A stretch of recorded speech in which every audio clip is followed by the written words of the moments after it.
The year is 2015, and God just put it on my heart recently just to share a part of my testimony.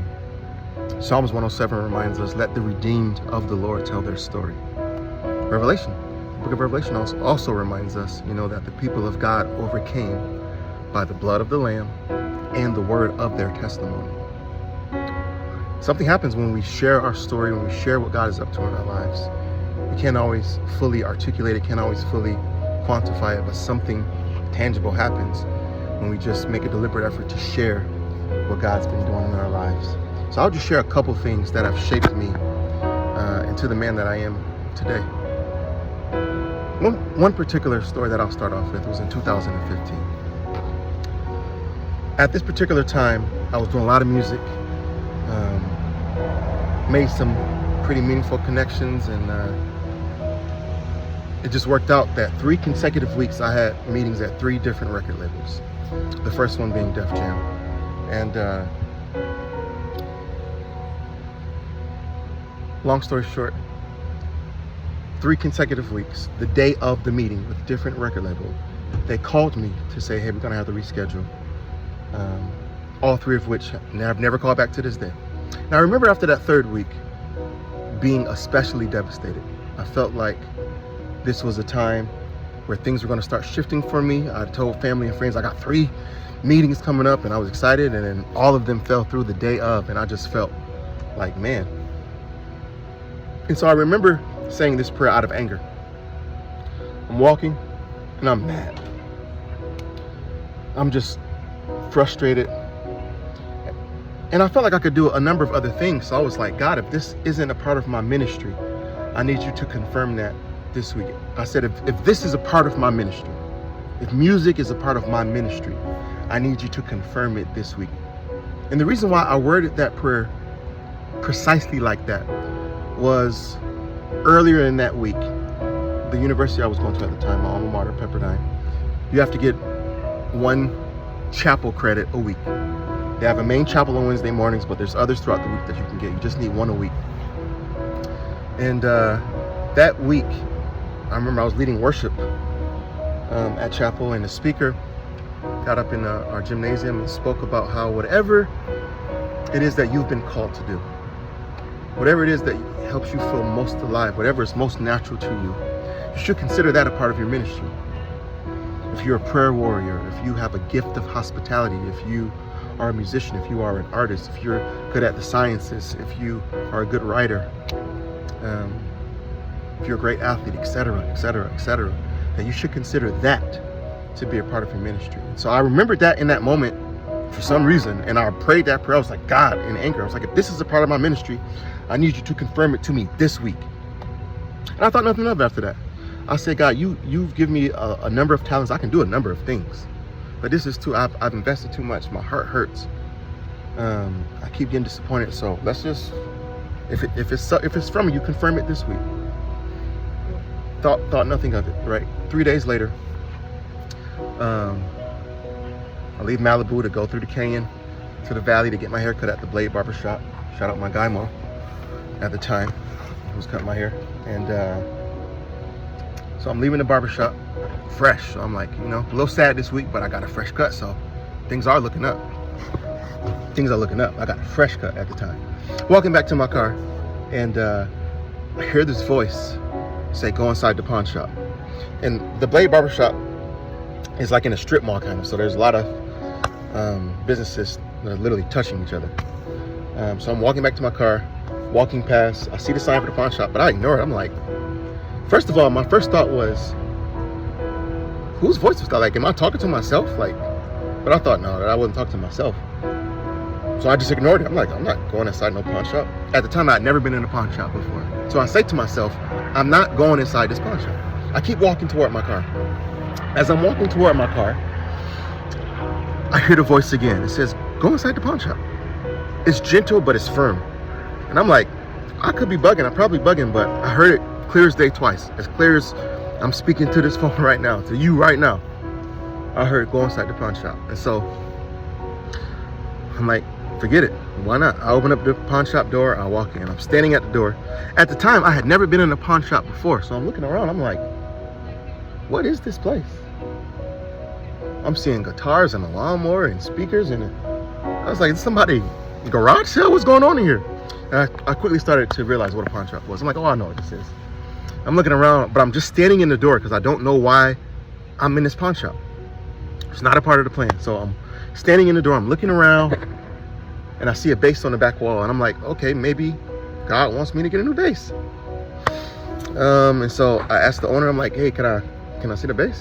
He's like, yeah. He takes it off the wall, he plugs it into an amp for me. I start playing a little bit, and it's only me and this gentleman in the store. 55-year-old Hispanic man. I learned that he was 55 years old. I could tell he was Hispanic right away, but I learned he was 55 after our conversation. But I start playing the bass a little bit, and he stops, and he says, oh, I play the bass too. He says, let me see it. So I hand him the bass. I'm standing up, and he's sitting on the stool. He starts playing the bass, and he stops, and he looks up at me, and he says, you didn't know why you were coming in here today, but God just wanted to confirm your ministry. I said, what did you just say? He said, yeah, you didn't know why you were coming in here today, but God just wanted to confirm your ministry. And you don't need anything. He's going to open up all the right doors at the right moment. He just wanted to confirm your ministry. So at this point, I've got goosebumps on my arm. Tears are welling in my eyes. And I'm like, the earth could have swallowed me up. I was beside myself. I was like, how is this possible? And so I go on and tell him, I said, man, I'm stumbling through my words. I'm usually pretty good at my words. This day I was not. I was almost speechless.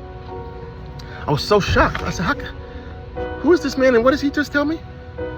And I told him, I said, man, I said 3 days ago, I prayed a prayer in Malibu by myself. Nobody was around. And I used the exact language that music was going to be a part of my ministry. And I come in here today and you tell me this. And he says, yeah, he says, I'm a minister of a church out here in the valley. Not a very large church, but he says, I'm the pastor of that church. And he says, every once in a while, he said, my family and I own this pawn shop. And he says, every once in a while, maybe 2 to 3 times a year max, God will send somebody in here and they won't know why they're coming in here, but God will just give me a message for them and I'll just share that. And he said, that happened today. He goes on to tell me other things that God was sharing with him at that moment, things from my childhood that I hadn't shared with anybody, things currently going on in my life, things that would shortly thereafter happen. All of it turned out to be true. And so at this point, my mind is actually blown. And I'm not sure what's possible. I know God is real, but how can this be possible?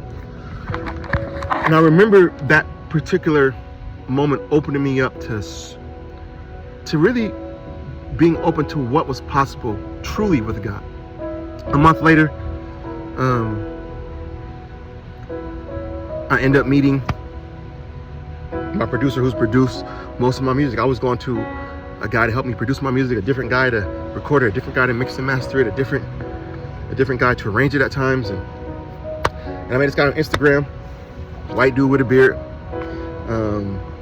We follow each other. He likes some of my stuff. I like some of his stuff.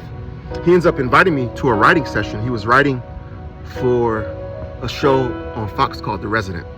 It was like a medical show. And he said, I got a couple scenes. We want to submit some songs. Come over to my studio and write with me. So I went over, and while I'm there, he says something. I think he's on the phone, and he says something about the 585. I said, 585? This is our first time meeting. I said, 585. I said, are you from Rochester? He looked at me, he says, yes. So it turns out, even though we had no mutual friends in real life or on social media, we grew up 5 minutes away from each other on the other side of the country in Rochester, New York. And we're currently living 10 minutes away from each other on the other side of the country in California. And he could do everything. Not only did he know all the home references, Wegmans, Ball Sauce, things you probably only know if you're from Rochester, trash plates, or upstate New York. And but he's also unbelievable producer, unbelievable arranger, unbelievable. Taught me how to produce my own music, taught me how to just do a lot. New opportunities, new music, my EPs that are out currently, a lot of music that I haven't released yet, it's been produced with him.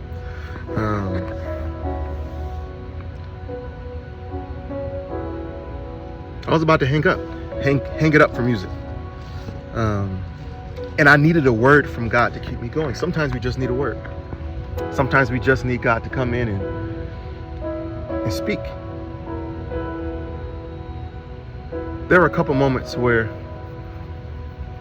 I'll just share a few things that have shaped me into having the perspective and the sort of faith and resolve that I do.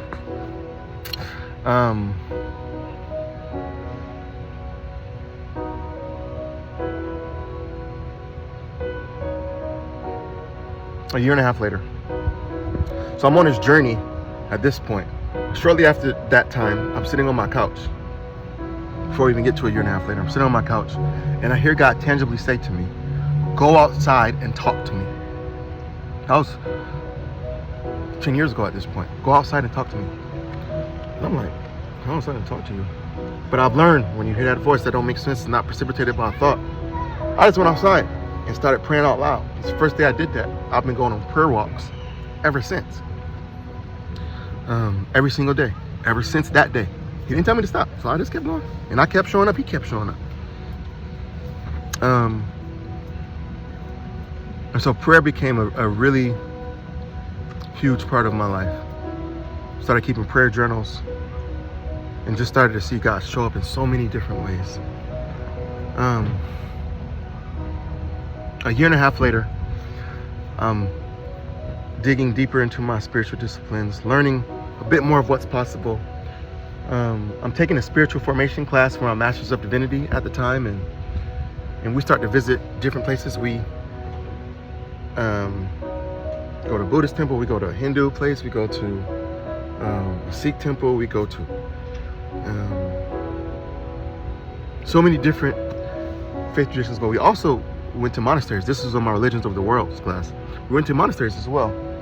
And in that class, I'm conflating two classes, spiritual formation and Religions of the World. But both of those classes in tandem, as I was taking them in tandem, helped bring this to mind. Not only seeing God's largeness and how he interacts with us where we are, but also realizing that a lot of monasteries, you can go and have a quiet day. You can even stay at a lot of monasteries for very cheap, for a night or two, just for a retreat. I learned that from this class, and so I was going through a lot was happening in my life. I feel like I was at that particular time in my life, I was at the lowest point I'd ever been. Just going through a lot, and I felt like I just need to do something. I have a lot of questions, I have a lot of things I need to figure out, and so I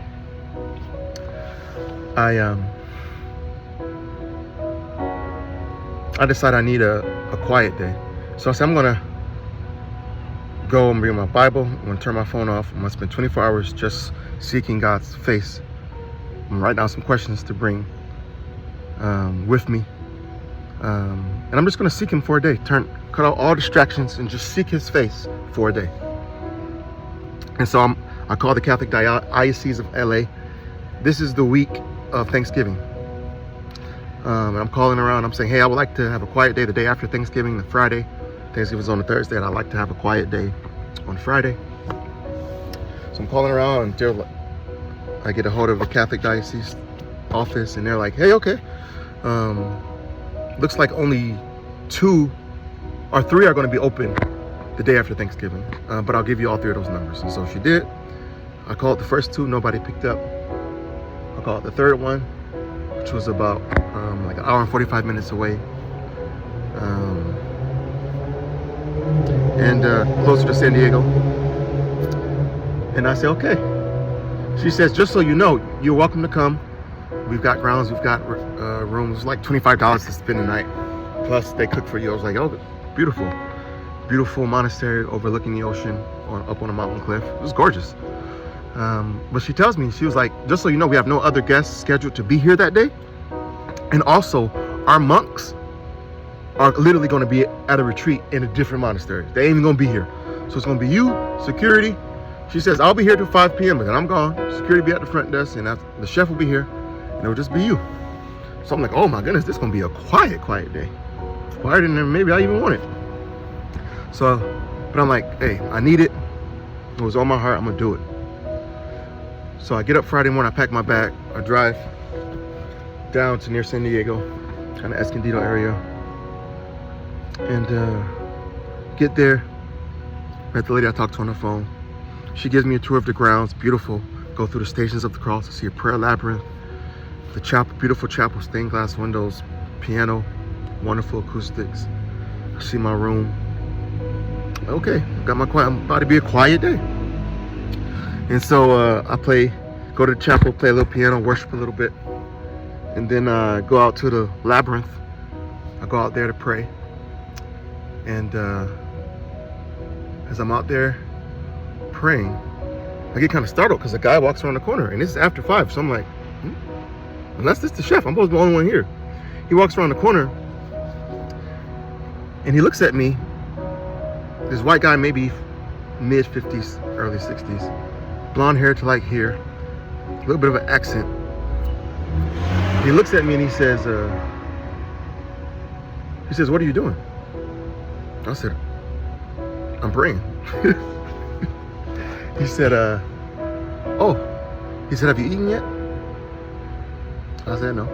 So he may be the chef at this point. He asked me about eating. I said, "No." He said, "Oh, okay."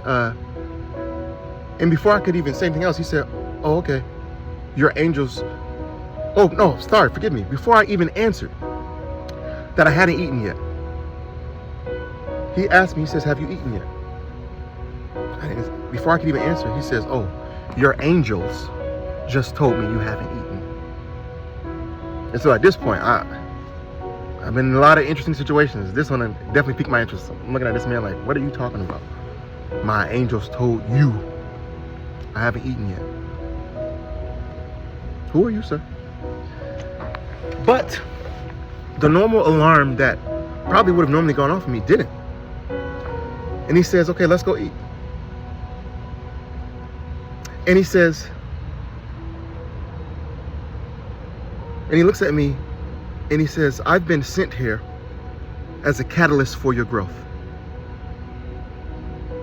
I said, "What?" He says, "Yeah, I've been sent here as a catalyst for your growth."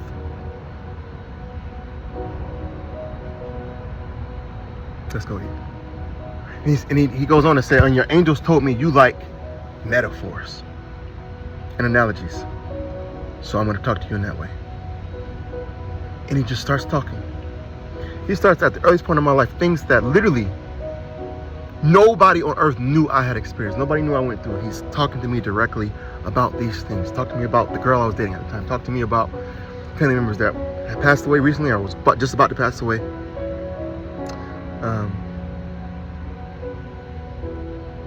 A litany of things. All the questions that I had brought with me, he answered without me asking.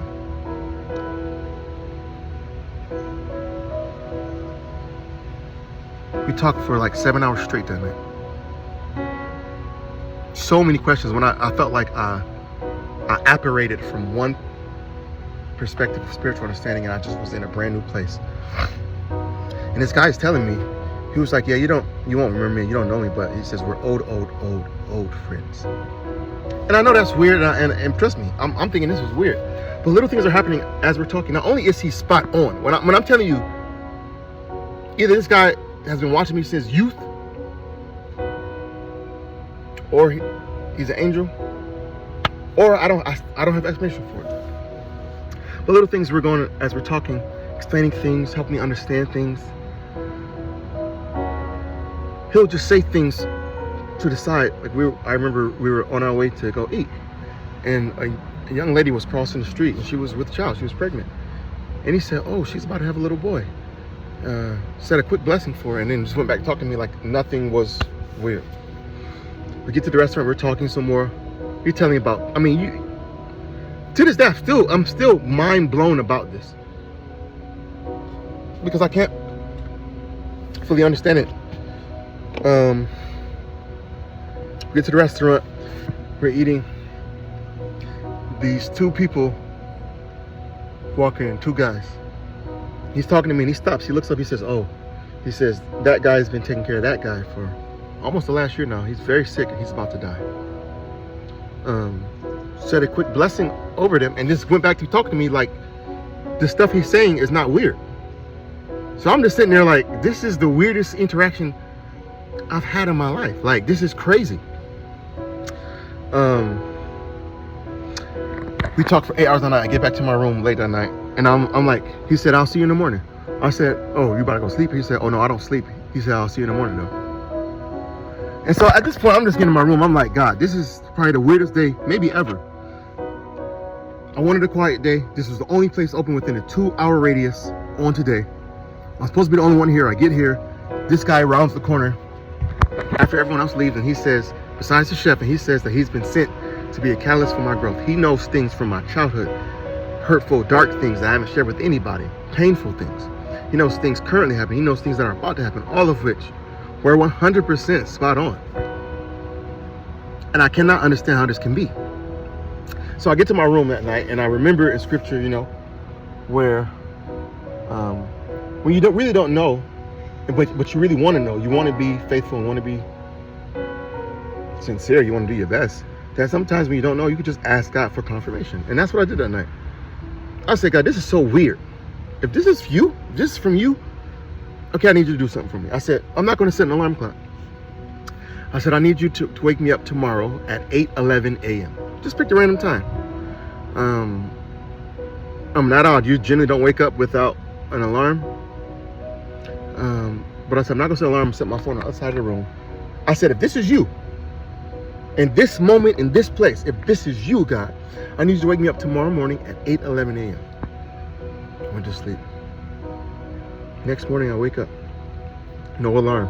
And I go from sleep to, when I tell you I'm wide awake, it's not like most days I'm just like a gentle, like, you know, you kind of gently wake up a little bit. This was not gentle. This was, I was asleep. And the next moment, I was wide awake. There was no intermediary period. It was like a light switch. It was off, and then suddenly it was on. I was up.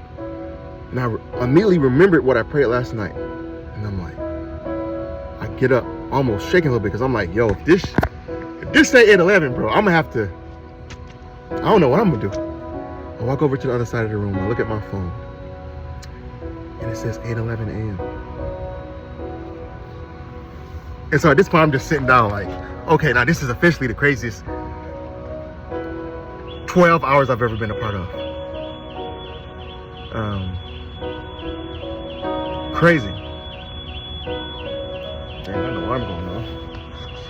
But I woke up without an alarm, so it hit different. And so at this point, I'm like utterly amazed at like how this can even be, you know? How can this be possible? I go out my room. Sure enough, he's sitting there. I asked him if he slept. He said no. I said, what do you do? He said, I just meditated.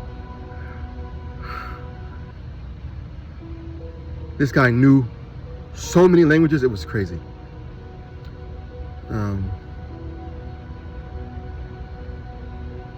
And he just kept saying, old friends, you're not gonna know me. But he says, I've been sent to be a catalyst for your growth. We talked for another 7 hours before I leave. I left like at 3 in the afternoon. And I left that quiet day. I left thinking, I came seeking answers, seeking the Lord's face. And God, if that was you, that was the craziest thing I ever experienced. And you just went above and beyond, exceedingly abundantly above all I could have asked or thought. And so I leave that monastery, and the only person I tell at that time is my roommate. At the time I come home from the monastery, I'm like, bro, you're just gonna sound crazy. Just gonna sound like some crazy stuff. But yeah, this happened. I didn't tell nobody else. I told my parents, I think maybe a month later, but I didn't tell nobody else probably for a half a year later, because I thought it was just so outrageous and crazy. They're gonna think I'm crazy because it sounds so odd and sounds so unlikely, and so unreal. And like when I tell you, it brought me from one place to I was just in a different place. Like I understood. He poured out the spirit of understanding on me in the moment, like so much that I didn't get. And there's still so much growth to be happening after that, but I mean, it like gave me new wine skins. Like scripture talks about, you don't put new wine in old wine skins. It gave me new wineskins. It gave me new vessels to receive new wine from God, to receive. So these things are building, all right? I'm realizing the power of prayer. I'm realizing, hey, I honestly don't know what's possible anymore. Like, Scripture talks about how all things are possible with God. I'm inching toward that belief more fully than I ever was because of the things that are happening. And so I'm amazed.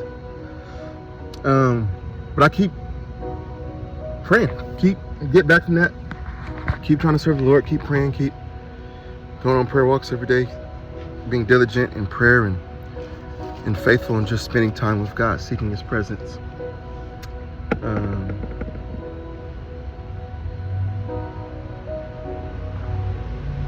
There's so many things. Fast forward a year. I mean, I could literally probably tell you 20 to 25 testimonies that would have your probably mouth aghast. And so I'm, like Scripture says, to whom much is given, much is required. Right? And so these interactions come at a price. God is doing these things for a reason. I'm going to learn the reason later, but He's doing a lot.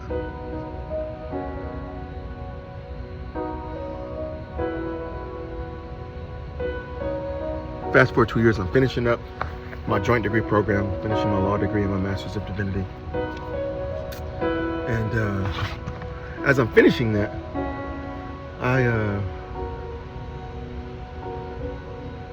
a lot is happening. I'm trying to figure out, okay, God, what's next for me? I feel called to a number of things. At the time, I end up getting the award for character at Pepperdine. It was sponsored by a law firm called Paris. And the owner of the Paris law firm, who's also, I'm not sure if he's still the mayor, but at the time was the mayor of Lancaster as well, Lancaster, California, and had been the mayor for like the previous 10 years.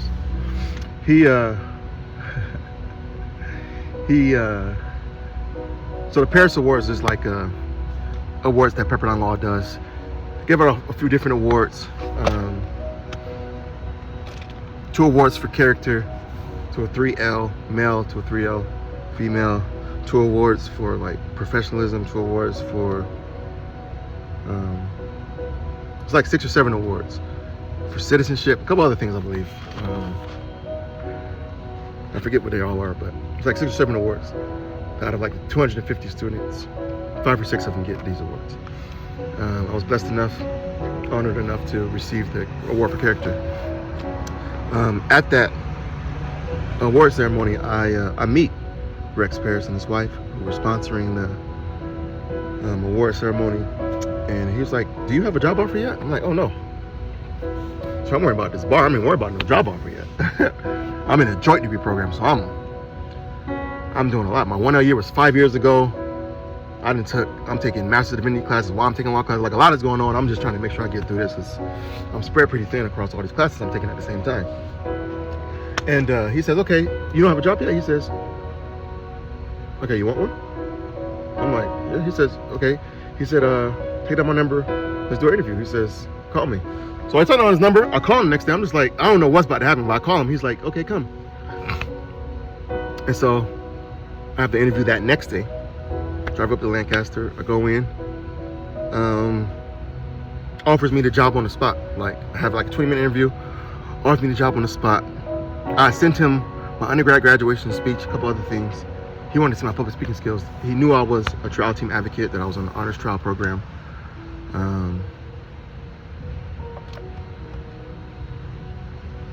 And so, end up getting a job offer that day.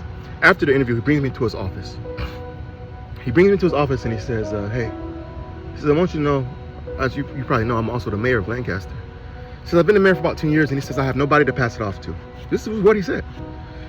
And he says, I see a lot in you. And he said, "I would love for you to come work here, put you on our class action team, but I would also love for you to shadow with me, and I'll show you how this thing works. And he says, if you like it and things go well, he says, I will personally endorse you to run for mayor in a few years. So at this point, I'm thinking, okay, stuff is getting ridiculous. I don't even know what's happening, what he's saying. But I'm like, boom.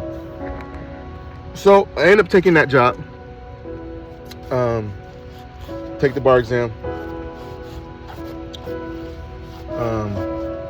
Did that job. I start shadowing him doing different things. And bar results come out and I don't pass. Fly back home to New York for results. Open up the results and it says you did not pass. And I'm so confused and devastated because God told me I was gonna pass.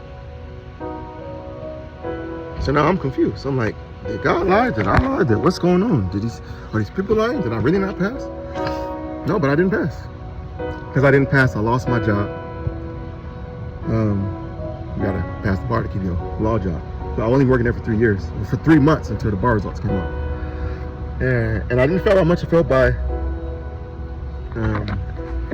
according to the results, like 4.5 points, something like that. I think a 139 out of 144.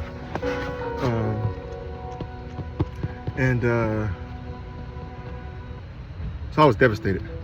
And so I immediately thought I was gonna take the bar exam again. Like I got a great opportunity lined up, making good money. Like not only that, he's telling me that he wants me, like what does that even mean? Like, and he was serious too. Like I went to 4 or 5 like political events with him. He was dead serious. And so my whole family, everyone with me, we're like, okay, we're gonna take the bar exam again. I fly back out to California, go up to my prayer spot, I'm up there praying, and God tells me specifically, and I prayed about it for a week straight, and He told me specifically, do not take the bar exam again. He says, work on what I showed you to work on. Well, you may be asking, what did He show me to work on? For that, I gotta rewind about a month and a half, right? Now we're in October of 2019. And I'm on my way up to speak at a youth conference in the Bay Area. So I'm driving up there. This is gonna sound crazy, but let the Redeemer of the Lord tell their story. I'm just gonna tell it how it happened. With the full realization that what I'm saying sounds crazy, but it is my testimony. It is my account of what I'm stating to have happened, how I've come to this place.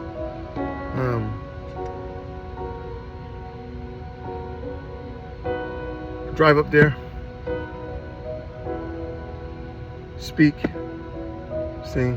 On the way back, I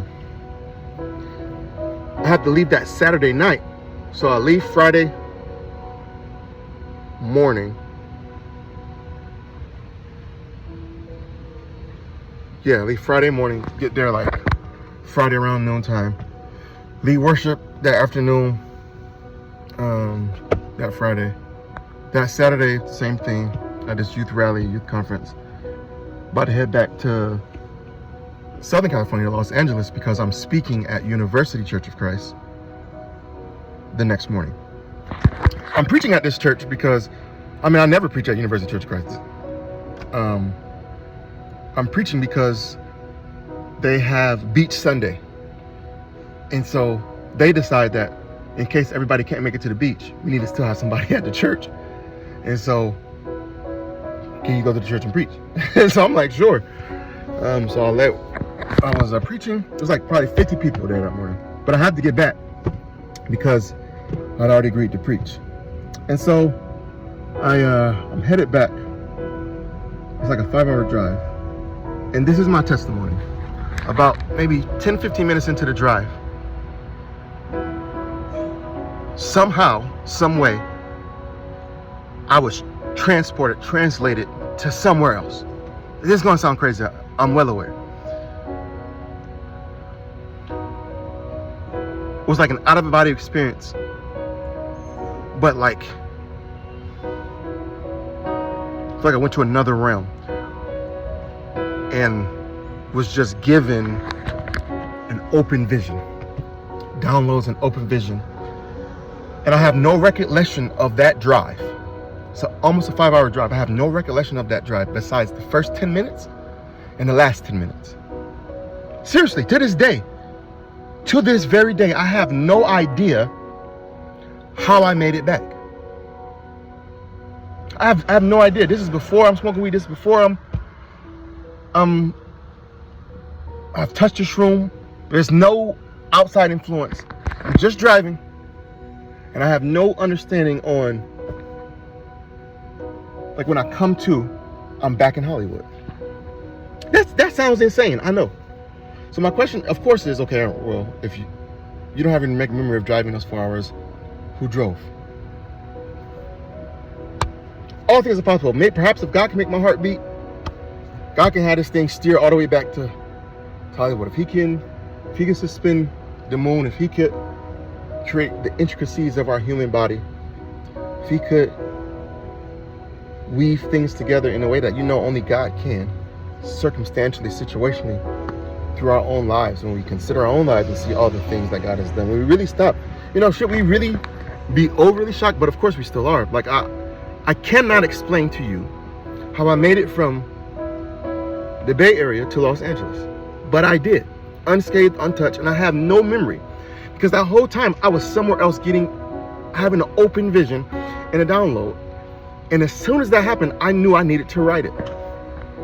I knew I needed to write this story that God had given me. I knew that I needed to write this movie that was given to me, this open vision. And it seemed less odd to me because maybe 2 months before, I had read in one of C.S. Lewis's articles. He'd written a lot of short stories. I have a compilation of his that I read several years ago. I was like 125 of his essays and short stories, and outside of his large books. I've read pretty much all of his large books as well. But in one of his short stories, he talks about how he got Chronicles of Narnia, and he talks about how it all started with a picture. How 1 second nothing was there. He never wanted to write anything like that, and the next moment it was. Along with like its unreal estate, with its characters, and that's what it was. At the end of this time when I came to, even though it felt like but a few minutes, I came to, I was back in Hollywood, y'all. Like, it was like 4 or 5 in the morning, and I am so in disbelief. And I'm at a stoplight. When I come back, I'm at a stoplight just sitting there, and I'm like, that is the weirdest. What just happened? And so at the time, I told you a little bit earlier how I've been working on new music with that guy I met, my Brody AJ. And at the time I had just finished a faith-based EP. I need to release it. It's heat. And so I just had it on loop. It was like 5 songs at the time. I just had it on loop. Wasn't even thinking of nothing. So I'm stopped at this light in Hollywood, and I'm in disbelief, church. Like, I can't believe. Like, I'm trying to figure out what just happened. Like, what did I just see? But I immediately start writing down everything I see in like notes. I realize it's gonna be a 5-book series. I have the title to everything. He also shows me that the story is an allegory for my life.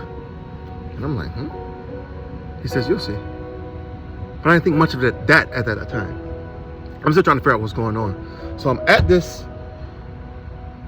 street corner in Hollywood at a red light, and I'm just sitting there, but the music is playing, and I'm like looking around. I see a guy to my right. I'm one who's standing at the corner. He crosses the street, then crosses the other way, and then crosses back this way. So he's making like a box almost. And I'm watching him. Picks up a scooter, he puts it down. He walks this big box in this big intersection back to my car. He says, I see him walking, so I roll down my window a little bit. I'm like, what does brother want? He said, what song is that? I'm like, oh. He's like, I was like, oh shoot, it's a song. I was like, oh, this is my song. He said, oh, this is your song? I said, yeah. He said, wow. He was like, where can I find it? I was like, oh, it's not out yet. I just honestly just made it like last month. I was like, you want? For some reason, I don't know why I did this. I would usually probably never do this. I said, you want to hear it? I think that was just God moving in me in that moment. He said, yeah, I would love to. He said, yeah, I would love to. So I was like, okay, hop in. And so 4:30 in the morning, on a random Hollywood corner, this guy hops in. He's a young black guy, 25 years old. Find out his name is Yusuf. He's got a suit jacket on. I asked him what he's doing. He was like, oh, I was just doing Uber ring tonight, but I didn't have his own car, so he had to park the car. He was walking back to his apartment when he heard my song. He was going to take a little scooter to go the rest of the way, but it wasn't working. And so he was like, I want to know what the song is anyway. So he came over, he gets in the car, play the song. So I played the song for him. The song is 7 minutes. Play another song, the song is 5 minutes. After that second song, we realized we've been sitting at this same intersection. No cars have come, and this light has been red for literally 12 minutes. I know at least been 12 minutes, because that first song is 7 minutes. That next song is 5 minutes. That's 12 minutes. And so I'm like, maybe I need to go, and I just stopped. And he talks to me a little bit. He says he's a musician. I said, oh. I said, oh, you do music? He said, yeah, he's a piano player. I said, oh, wow, how long you been playing? He said, well, actually, funny story. He said, let me tell you. This is a true story. This is what this brother told me that I just met after I had this open vision, sitting in my car. This is what he says to me. He says, oh, I started playing piano, I think my junior year of high school. I said, oh, wow. So I'm thinking in my head, well, he must not be that good. I mean, he probably okay, but probably just okay. He said, yeah, I got a full ride music scholarship out here. He started to name some of the people he played piano for. I'm like, wait. I was like, how long you started playing in junior year? He said, yeah, well, I gotta be honest with you. Let me just tell you the story. He said, at my high school, I had to take a music class. It was either choir or music or some other art class, I think. And he said, I chose band, but I couldn't play anything. And so nothing was open, but no one was at the piano. So I just sat down at the piano. And he says, the crazy thing is, he says, I didn't mind sitting down at the piano because the night before he went into that class, this is what this man is telling me. He said, I had a dream that I could play the piano. He said, I sat down on the piano, and he says, if the teacher started, like the music was playing, and he says, I don't know how it's possible, but he says, God just gave me the ability. He said, if I can hear it, I can play it. And he says, my teacher quickly realized, he says, that the teacher asked me how long I'm playing. She played a piece of music just to try to gauge how well I could play, and I could play it by ear. So I told my teacher that I didn't play piano. So he says that my teacher called my mom. That she called his mom and told him, said, your son says he doesn't play piano. How long has he been playing? She says, oh, he don't play piano. She says, what are you talking about? Yes, he does. Your son is incredible. He plays piano. She says, no, he does not play piano. Are you calling the right person? He says, man, I was so good. He says that I started training at the local college. He says that they would bring me pieces of music, like orchestral music, that they didn't have the sheet music for, that just had the recording of. And he says, I could listen and hear out every part and just play it. So they would just hook me up, get my metronome set, hook me up to like a software like Finale that can transcribe as you play. And I would just listen and then play in real time, and then we would have sheet music and we would play from that sheet music. He says, that's how I ended up getting a full ride scholarship. And he says, I'm telling you that God just gave me the ability. So I'm thinking at this point, now this is one of the weirdest nights I've ever had. I'm just coming back from the Bay. I don't know how I got back. I just had an open vision for apparently 4.5 hours. I know I'm destined to write this. I have to get this out. So after this, I'm like, I'm going through it. So after the next song, the light finally changed. So we've been at this like 15 minutes. Longest light in human history. Got to be. So we drive back. I drop him off down the street.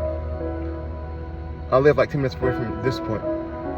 Drive home, and I'm like, oh my God, bro, that was crazy. I got to speak at 10 in the morning. I can't go to sleep. I'm too geeked up. It's late or early already. So I'm just going to shower, change. At the time I was slapping them fresh bow ties, throwing a fresh bow tie. Get on down to Malibu. So I shower, get in my car, drive to Malibu, and I'm still, I'm so shocked. I'm like, my God. And I'm talking about And I'm preaching that, like I said, that morning at University Church. Part of what I was speaking about, I remember, it's going to mind now, I remember that passage in, is it Luke? Where Elizabeth is pregnant with John. Mary is pregnant with Jesus. And as they're approaching each other, Mary and Elizabeth are cousins, as they're approaching each other, it says that the baby John in Elizabeth's belly started jumping or started moving the closer it got to baby Jesus in the belly of Mary. It's actually recorded in scripture. And I talked about how, and I was making a correlation, how sometimes God will just introduce you to the people you need to, and that one of the ways you'll know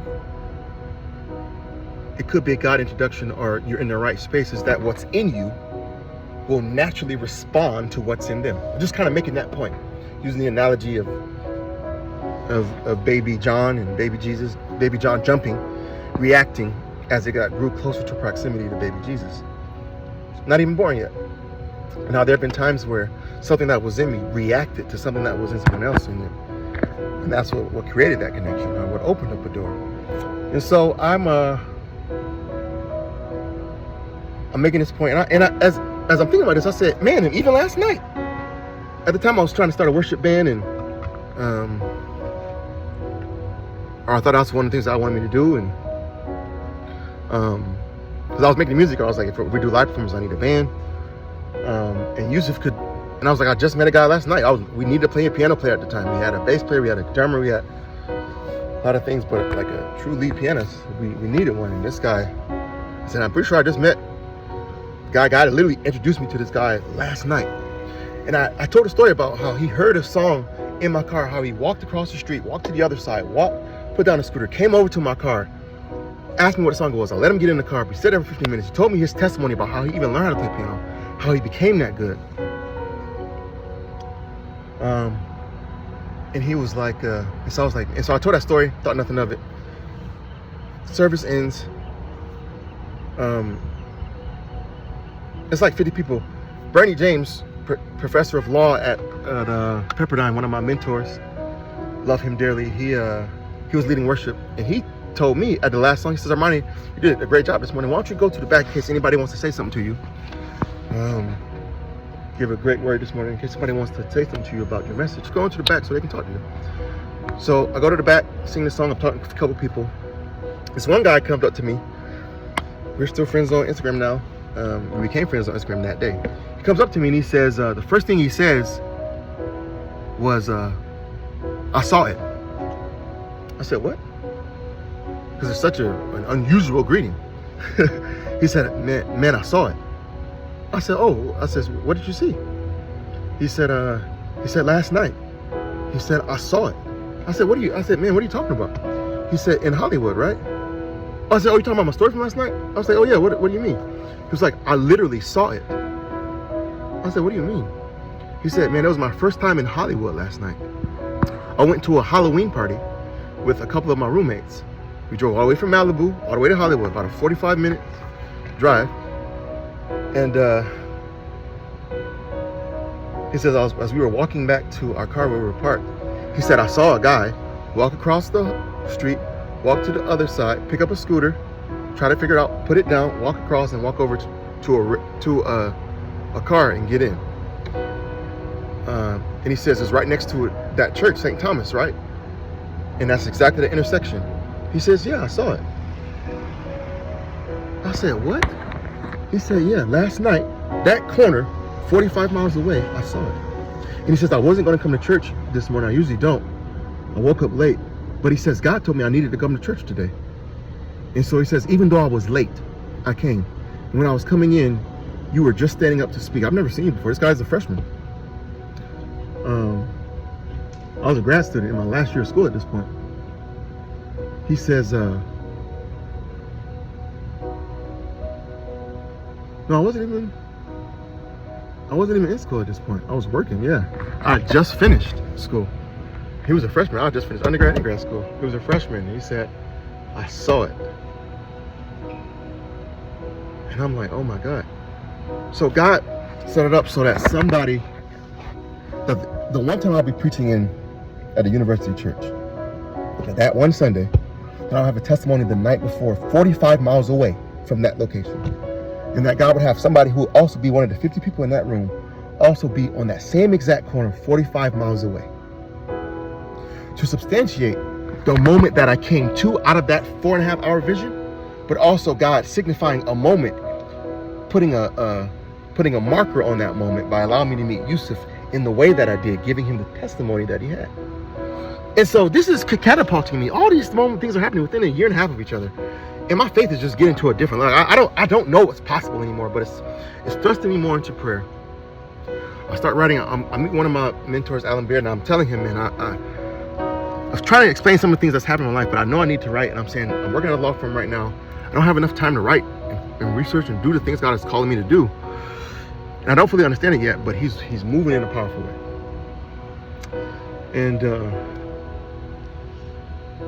And God just keeps showing up. I mean, there are times where I say, God, if this is what you're saying, I need somebody that I've never met to just come up to me today and say this particular thing.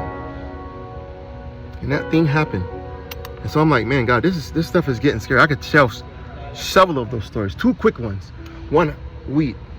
For about 1.5 years, 2 years, I was wondering, like, God, is wheat okay? Like, my whole life growing up, people say wheat is bad, wheat is not good for you. But I'm starting to do research. I'm starting to see things. I read a couple books, talk to some scientists, and I'm starting to see, hey, man, it really seemed like God made wheat for people. It really seems that way. You can't overdose on it. In your cannabinoid system, like your body literally has the same receptors that this plant grows out of the ground. Like, couldn't be a match more perfectly made in heaven. Generally, whatever your body needs, it'll kind of come in and help bring homeostasis, kind of plug in those building blocks that your body needs that for some reason didn't fully produce. Like, it kind of come in and help those. It doesn't cure anything, but it kind of helps with most things.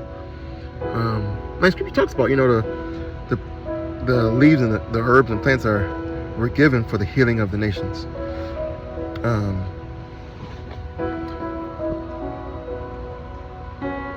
And so I gone through this whole process of research, understanding. I felt like I came to an intellectual point and a spiritual point where I felt like it was okay, but I still wanted confirmation from God. Like, I don't want to start telling people it's okay if it's really not. So I said, okay, God, I've done my research. I feel like you're saying it's okay, but okay, if it really is okay with you today, I need somebody who I've never met to offer me weed. To just give me some weed today. Offer me some weed. Let me smoke with him right today. I never met him before. And so I'm at the time I'm living on a street called Kirsten Avenue. I'm in Hollywood, and on the corner is a 7-Eleven, so I was walking to the 7-Eleven. And on the way to the 7-Eleven, I think it's the first day I left my house that day, walking to the 7-Eleven, it was like maybe 4 or 5 apartment buildings in between mine and the 7-Eleven. As I'm walking, there's this lady on the front step. She's probably early 20s, mid 20s. I'm walking by, I just say what's up. I say, hey, I'm just being friendly. What's up? She says, hey. I was like, man, beautiful day, something like that. She was like, yeah. She was like, yeah, I'm just out here smoking some weed. She was like, do you want some? Want to smoke? Now, I don't know if it's because I'm especially handsome or what. No, I'm not. I'm just playing. But I really don't know why, to this day, why she offered me. But I was like, and I immediately remember, I felt like Peter when the rooster crowed, like, dang, I really did just pray that upstairs. Like, that's crazy. And then no one has ever just, I've never met, randomly say, do you want some weed? 10 seconds in the meeting. And be dead serious. And I was like, dang. And so I was like, wow. Later that night, I go up to my prayer spot up on this mountain, close by our house at the time. And I'm up there and I'm like, God, that's crazy. And you did. I feel like that is confirmation. But I remember scripture, they put out the mat and they ask that the mat be wet and the ground dry with dew. That's confirmation. The next day, let it be opposite. That the mat be wet and the ground dry. Ground. Kind of reverse that miracle. As a sign that, God, you're with us and we'll go into battle. And so I had that in mind. I was like, okay, I need a second confirmation. So I said, okay, God, fine. If it really is you and it's okay, I just need to find some weed today, just somewhere. I'll come out and walk to my car. Next to my front tire, there's a little dime bag of weed. No one ever goes up to this spot, and I didn't, like, it was only 2 times I prayed those prayers, and within 10 minutes of both times of praying those prayers, I got confirmation. And so I'm like, wow. Okay, I think God's saying weed is okay. There's a number of other things where after I went on a journey and God brought me to things, I still want to, God, I don't want to be wrong. Like, I'm okay with being wrong. I could just, but I don't want to be wrong. Like, I'm not too good to only be right. Like, I've been wrong a lot of my life, but I'm striving to be right. I'm going to seek your face because I desire to be right. I'm not going to get everything right. You got to die for me just like everybody else. Like, I'm a sinner. I'm going to fall short of the glory. I'm not going to understand some things. I'm not going to get it always. But you will help me when I need it. And so I'm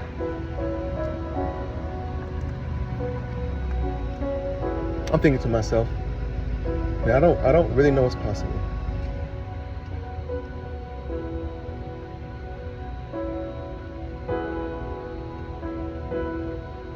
And one other such time, this is maybe a year after that, I've learned a lot. God has spoken to me about a lot of other things, about his plan, about my purpose in his plan, about what's up ahead, about his plan that is to be unfolded for the world. I touched on that pretty extensively in the world as I currently understand it. And he was telling me that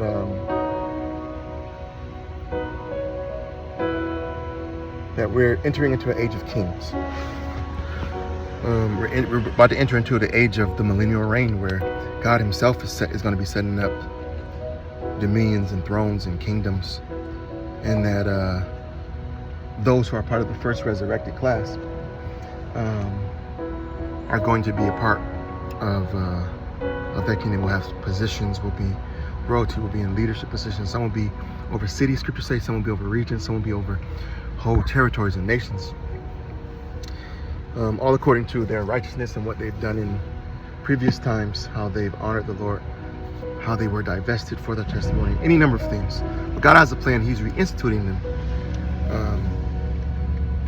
They will at some point have their glorified bodies, be given full authority, will rule and reign in a different way on earth than the current systems of the world. The current system of the world is a very Babylonian system, ruled by particular families who set up various forms of government. Some families say, okay, we want to seem like we're doing good, so we'll call it a democracy or a republic. Some say we don't really care. We're just going to say we're the dictators. Some say we're going to try some mixture thereof. And you look at all the world governments, you'll see there's various styles. Communist governments to more totalitarian governments to quote-unquote democratic or republics.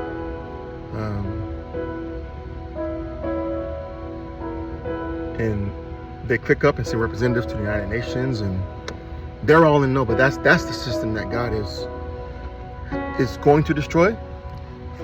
Not only for their many sins, but for all the families knowingly disenfranchising the true Hebrews, substantiating a people to be the true Hebrews, and willing to do any atrocity to substantiate those facts throughout human history. And so a lot of the wars throughout history seem like they're just one-sided, but when you really understand the nature of things, you understand, no, you don't get the Holocaust without the Catholic Church and Hitler being in cahoots to some degree, right? You've got the Catholic Church was in Vatican City, which is in Rome, which is a byproduct of the same Italian dynasties, familial dynasties that killed Yeshua of Nazareth, that have known, because of the fallen one's knowledge, that their time is limited. And so they are willing to do whatever it takes to ensure God's people never are regathered. Because it's only at that point in human history that Babylon, the empires of the day, are divested and to be deceived no longer for at least 1,000 years. And that this was God's plan. This is how he was working things out. So I remember just one day I was like, okay, God, if I'm a king, I need somebody I've never met today to tell me I'm a king. You know, crazy stuff like that. It was like someone I've never met. After doing a whole year of research and understanding, and God speaking to me directly, giving me dreams, giving me visions. But sometimes you still just need it. You know, if I'm to put my life in this, I need to know. I'm sure I wonder if Abraham was like, God, you did tell me to tie my son up and kill him, right? Okay, just making sure. Thankfully, I didn't have to kill him because that angel came last second and grabbed his arm. But sometimes you might need a little, confirmation. I got a call from a guy named Scott. Oh my God, I could tell you testimonies about that. Wow. Anyway, this is several months after I meet Scott, a writer in Hollywood who himself has a crazy testimony. Oh my God. Wow, I'm thinking about his testimony now. It blows my mind even now. Yeah, so I just had to probably tell you about Scott. So anyway, I'll tell you a little bit about Scott, but let me just tell you about that night in particular. Scott calls me. My boy Scott Fails. He calls me. He was like, hey, Rmani, there's a prayer meeting tonight in like 1,000 Ups, I think he said. So I was like, he was like, you want to go? And I was like, man, if the saints praying, especially during that time, I was going to be there, man. What? Yeah, of course I want to be there. So I'm on the way. And I get there late. I kind of walk in and people are praying, prophesying over each other, a little bit of worship going.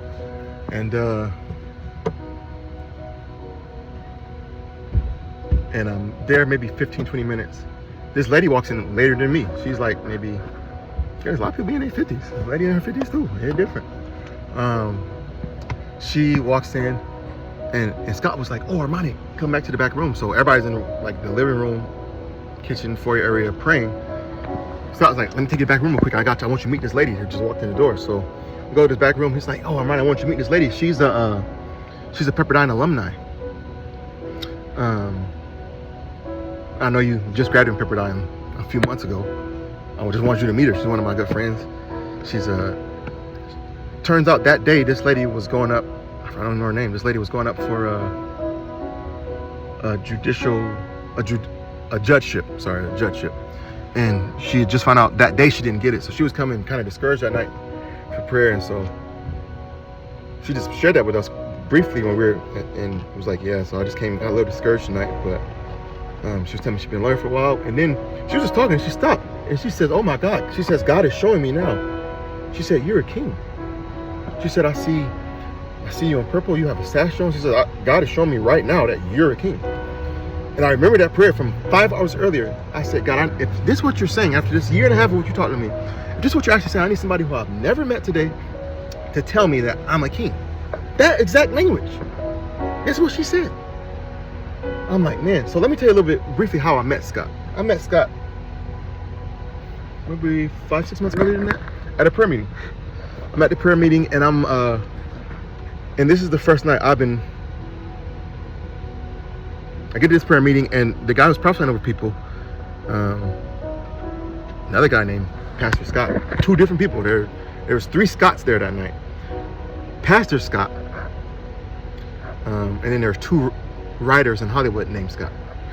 So Pastor Scott, I've been to maybe 1 or 2 of his meetings, no, probably 3 or 4 of his meetings before over the years. Pastor Scott's dynamic minister. I love him. Gift of prophecy. God has used him to speak some very pivotal and important things over my life. Oh my God, I could do a whole nother 15 minutes just on Pastor Scott alone. He still texts me to this day. I love Pastor Scott. At the time, I don't know if I feel like I didn't really have the gift of prophecy like that, but I know all the gifts are available because God is who he is. So some people may walk in certain gifts, but you can never cross out a time where God may for a moment just want to give somebody a gift for a particular purpose. That night I'm in there and Pastor Scott says, Rmani, come pray for people with me. Pray over prophecy. I'm like, man, okay.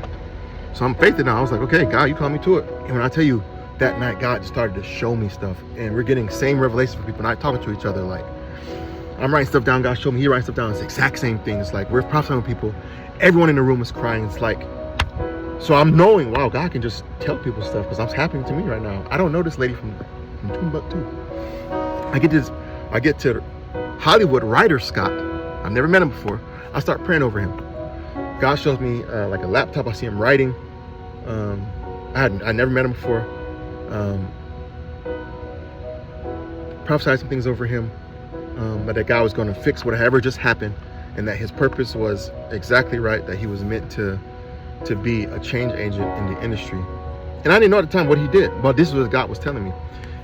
I stopped praying for him. He looked at me with tears in his eyes. He's like, man, he was like, I'm a writer. You don't know that, but I'm a writer. And I've been working on this great story, and my computer crashed. Oh, no, he said my computer crashed. I spilled coffee on it, and I can't turn it on, can't nothing. So I think I might lose everything. So I've been so sad and desperate. I've been trying to write everything down on paper, the outline.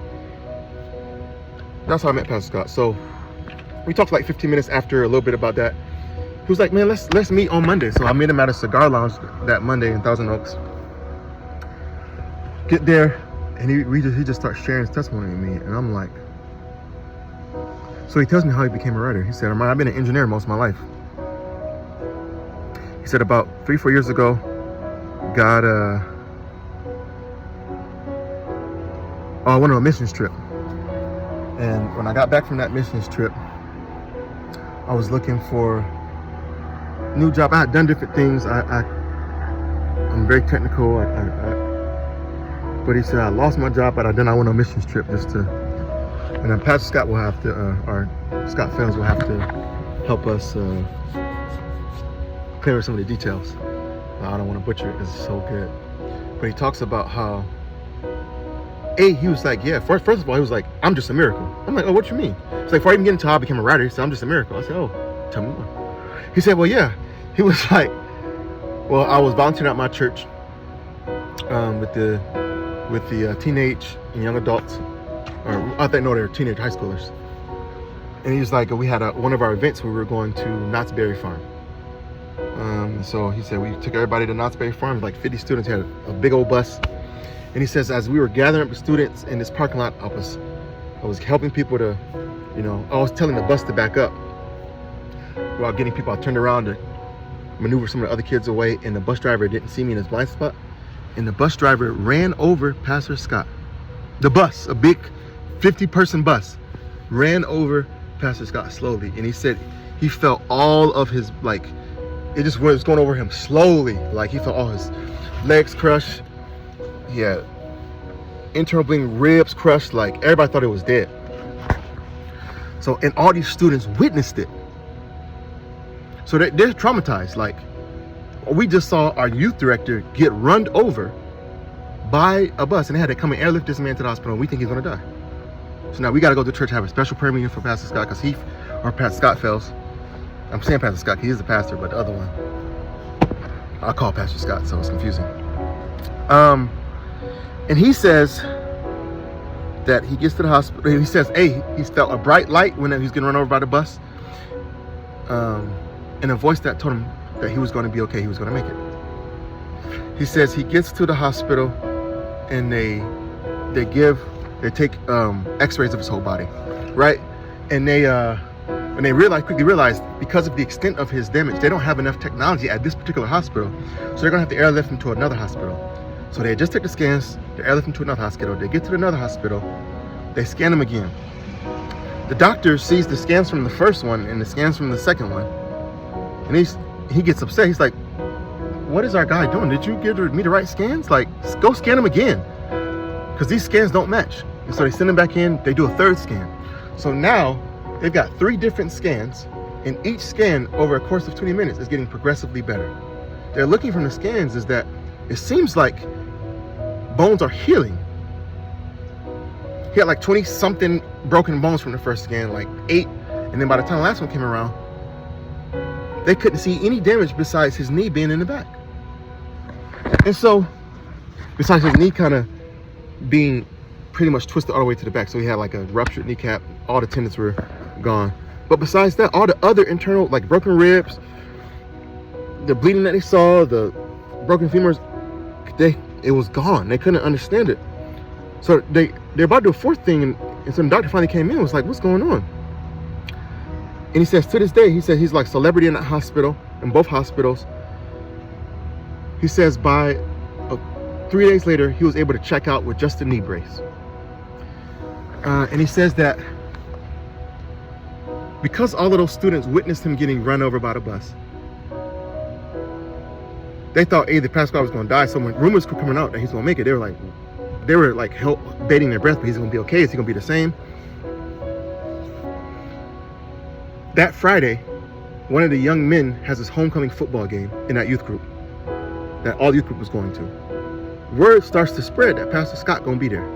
Now, everybody who was there, they don't believe this. They said it is not a possibility for less than a week ago for us to see this man get run over by a bus very slowly. Him to have over 20-something broken bones at that first game, for him to be at this game tonight. So he says that word started to spread around the town, but people didn't believe it. But he says, just in case, he says when he got there, he said that the parking lot was so full that people were waiting to see if he was real. They knew he was going to be coming with if he did come. That they had to take him to a different entrance because people were crowding to see, could this miracle be? Could he actually be alive and just walk in with some crutches to the game? And sure enough, he said it was such pandemonium that he couldn't believe it, that he was just okay besides a knee brace and some crutches. That he says it was so crazy that the minister of the church told everybody that's meet at the church after the game. And they ordered pizzas, and he says they had over 500 students come that night because word was spreading around town. He says that whole summer, you could not, standing room only in that youth development program because they all witnessed a miracle. He had the skins. 50 people saw with their own eyes him get run over. Scott's testimony is that a bright light came when he was getting run over, said, you have things for you to do. You're not going to die. You're going to be okay. You're going to recover. He says after that, he lost consciousness and woke up in the hospital like a day later. He still has those scans, still has the stories. That's Scott's story. Like, that's his actual testimony of like how he even became more aware of what's possible with God. And he talked about how he could never write, but he says that he got prophesied over that God was going to give him the gift of writing. But he didn't want to write. He was an engineer. But he had lost his job, decided to go on a mission trip, and then come back and look for new jobs. When he's about to be on his way back to mission trips, one of the people in his church,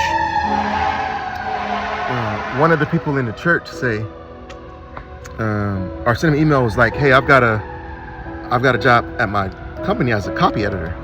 Would you be interested? And so he did that, and he learned a little bit about copy editing. And then when he was doing such a good job with that, his boss asked him like, oh, do you have like a script of your own? Like, I would really love to read it. For some reason, he said, yeah. He said, I don't know why I said yeah, but he said, yeah. And so he says, oh my God. And I think the boss went out of town for a month. He said, okay, when I get back next month, come to my office and show me. She was like, oh shoot, man, I don't know what I'm gonna do. He says that night, he still doesn't know where it came from. He had an email that probably should have been a spam, that just like, learn how to write a script in 30 days. And so that's what Pastor Scott started doing. You gotta read his scripts, they're amazing. Given directly from God. Like, dude is incredible. And so these are just some of the moments that are happening in this time. I tell Scott my vision story, the story, I give him a brief outline of the story God gave me in my open vision. And he's like, oh my God. He's like, so I tell him about my vision. I tell him about, after he tells me about his stories, I tell him about my story, my vision, what God gave me, and what I've been writing for the last couple months. And I'm like, man, so it's so good to meet you. I'm like, I thought like God kind of did the same thing to me. I had no intentions of writing, and here I am trying to write every night. And he's like, so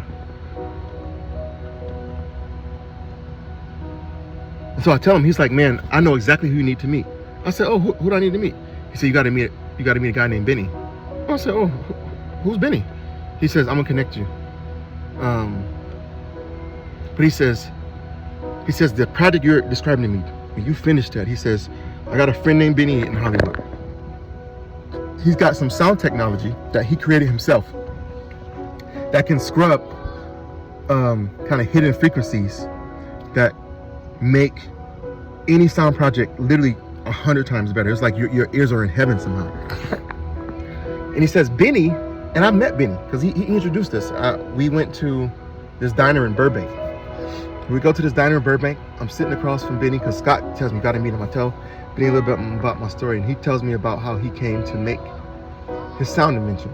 He's always been a sound engineer since he was a child. He said his parents were always okay with him being hands-on, so he was the only child. Any of their family's technology, he could always take apart and put it back together again. So he had a habit of taking apart radios and speakers. And he said he became a speaker expert. He could tell what kind of speaker it is just by listening He has like synesthesia. He can see sound, he can hear, so he can see sounds as shapes. And so he would always know how to filter out sounds that when a certain frequency came into like a perfect triangle or a perfect square, he knew that that frequency was completely clean. Somehow, some way, it doesn't make sense. But that cross-pollination of senses is called synesthesia. I have one other friend that has that, my guy Connor, and who I arrange music with. That's my boy. And I'm sitting across from Benny, and he says, yeah, so I was working on this sound system that, he says, most sound you, like, especially for movies, it's like you have like either 16 or 32 channels, and they may mix in more, but then when you get down to post, you kind of only have a few to mix into for the surround sound system. He said that basically he's removed those limitations, and so, you know, sometimes you want to EQ, you have to take out some of the higher frequencies to get the low end, or the low end to get some of the higher frequencies. He says that he got in the habit, or he learned how to remove those frequencies that are hard to discern, even hear, but muddy up the thing. And he says he'd been working on this for a while, getting closer, but he couldn't get over certain humps. And he says that how he got over the hump to build this novel piece of technology twice. He says one night he was laying on his bed, just stumped, couldn't get past this issue on how to make this invention, but he felt like he was close. And he says he's laying on his bed, kind of frustrated, and he looks up on the ceiling, and he says he can't explain it. This was his testimony to me. I'm just meeting this man. He says, I saw a hand writing on the roof, and it was writing a diagram, and it showed me exactly what I needed to put where and do what to get it. And I got up, ran over to my desk, wrote it down, did it. Exactly right. He says there's one other moment where I need to get over another hump. He says again, he says God just showed me with like an angel hand or something. He says I don't know how, but he says that's how. And he says because he says, Rmani, I've been to Sony, I've been to Warner Brothers, been a couple others to show and demo this sound technology, and it is so good. He says that the first place he went to, he says that the CEO wrote a check on the spot for $2 million and slid it across the table at him. He said, you can keep the IP rights, just let us use this, let us have exclusive rights to use it on our movies. But Benny said that God told him that he was supposed to use this novel invention for movies that the kingdom was going to be producing. He said they demoed it originally on like a Harry Potter, one of the Harry Potter movies for the executives. They were all floored, had never heard sound as crystal clear. Couldn't believe the clarity. Like it's like a leap into the future. And he said he turned down $2 million and the other offers he got because God told him he was going to let him know when he heard the right story to preview it on. And after I told Benny my story, Scott told him about him. He says, Rmani, I think this story is the story I'm supposed to debut this technology on. And so Benny invited me to a live demo. But yeah, those are just some of the things that were happening during this time, where one or two of these things, but when you start to add them up, it's like, my God, Lord, you're up to something. Like, you're doing something. The question is, what are you doing? And I'm gaining clarity. He's just speaking directly to me, you know. But it's much easier to talk about the things that kind of happen outside of you to help our faith. That's where, like, a lot of times testimony will come. So I have just as many testimonies that no one will believe God just told me to tell this person this, that I never met before, in his grocery store or in his bank. I remember one time in particular, I was in a bank, and God told me to tell this lady that everything was going to be okay, and that her mom was going to be okay. Everything was going to be all right, and her mom was going to be okay. Just that sentence. I ignored it. I was in Hollywood at the time. I ignored it, so I started at the bank. Maybe like an hour later, at an intersection, I looked over in the car. She was at the car next to me.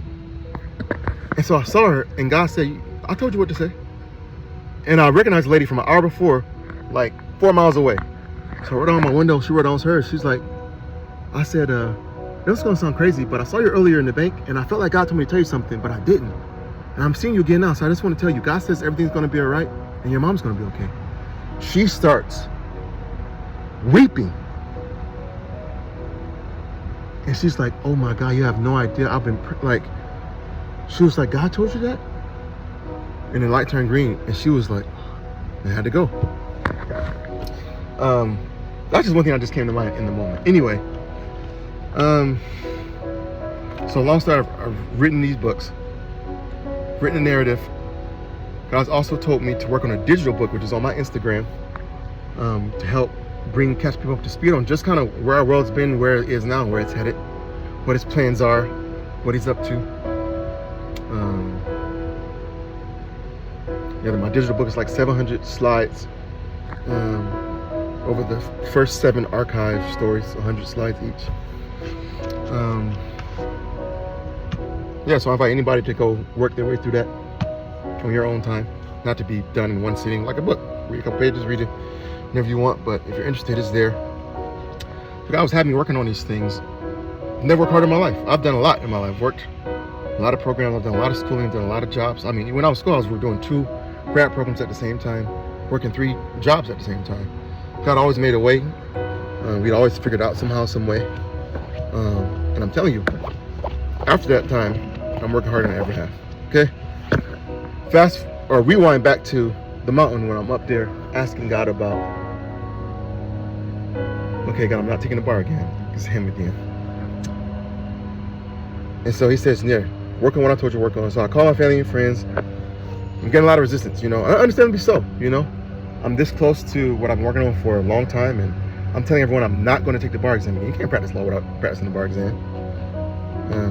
Which maybe is a conversation for another talk, but you can't. It will be illegal.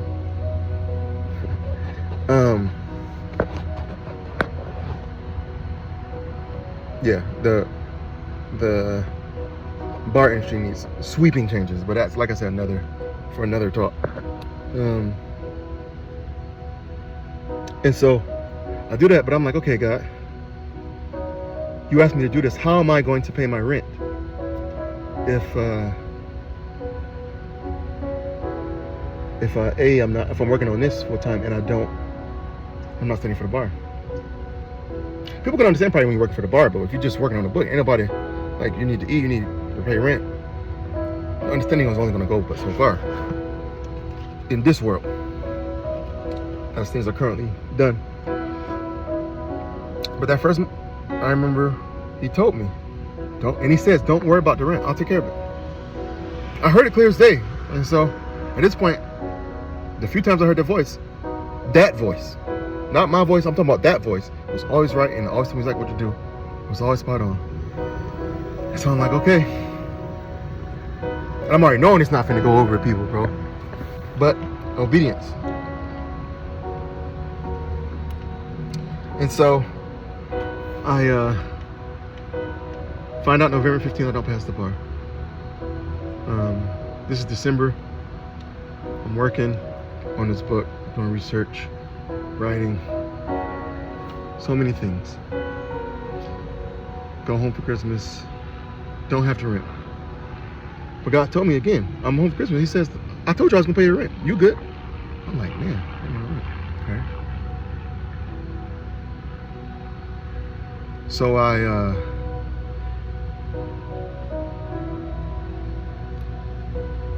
get invited to lead worship at this church.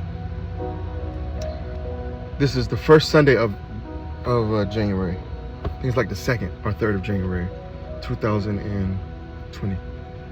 And lead worship at this church. And when it goes well, I'm going back to my car. And walking back to my car, this gentleman runs out, and he says, hey, God just put this on my heart. He says, here you go. He hands me a check. I look down. Check is for $1,200. I think my rent is like $1,150 at the time.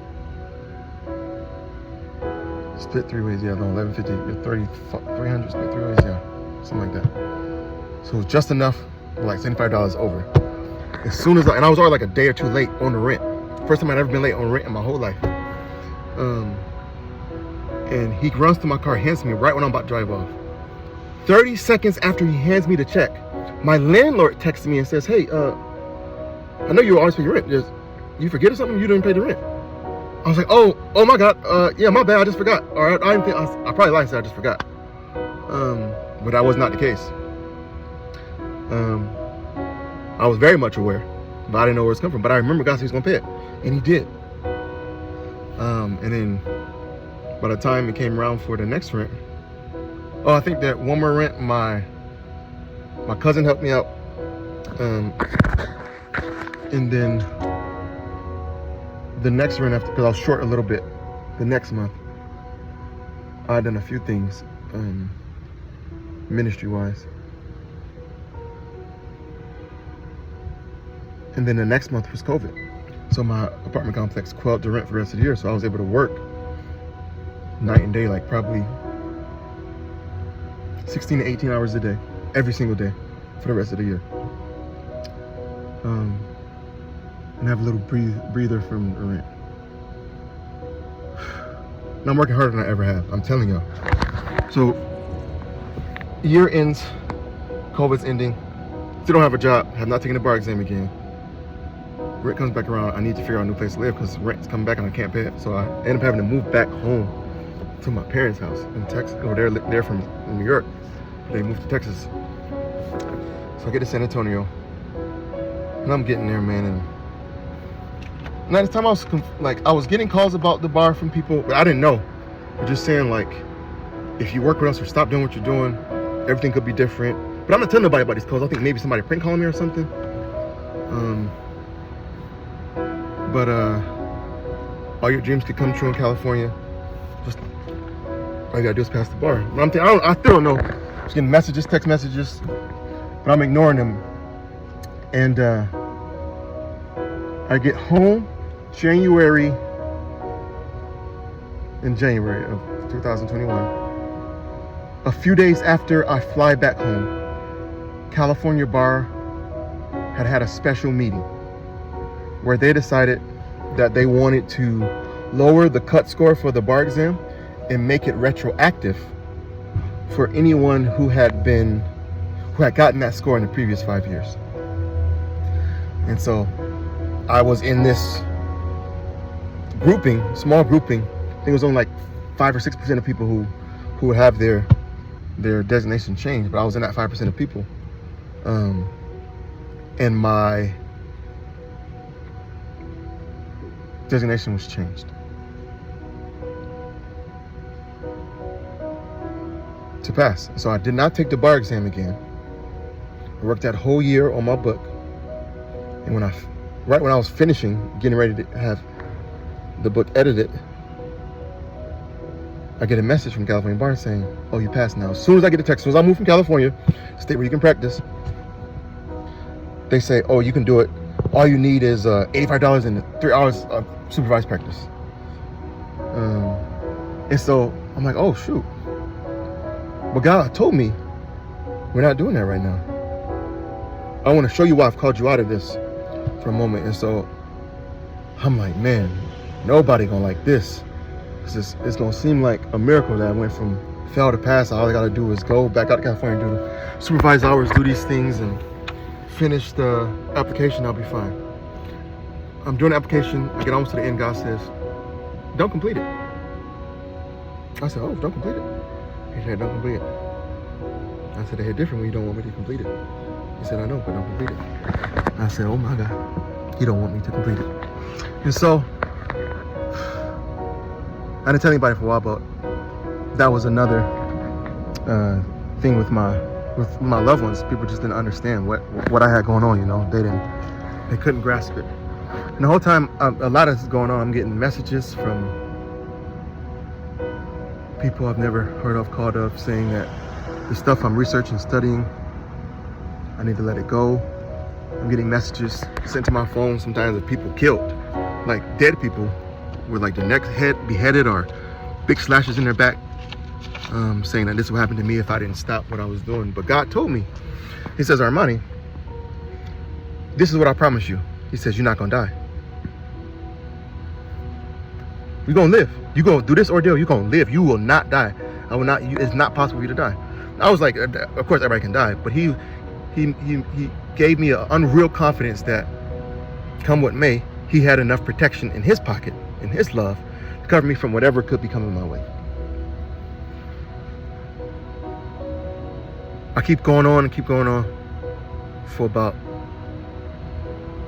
God says, don't go back too long until I tell you, until we finish what I have you doing.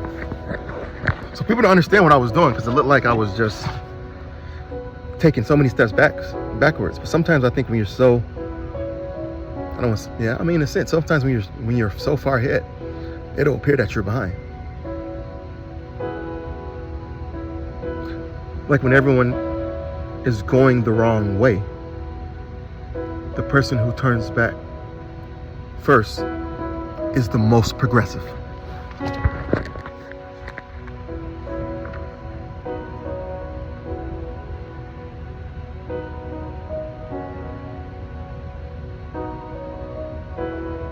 Then I start getting links saying,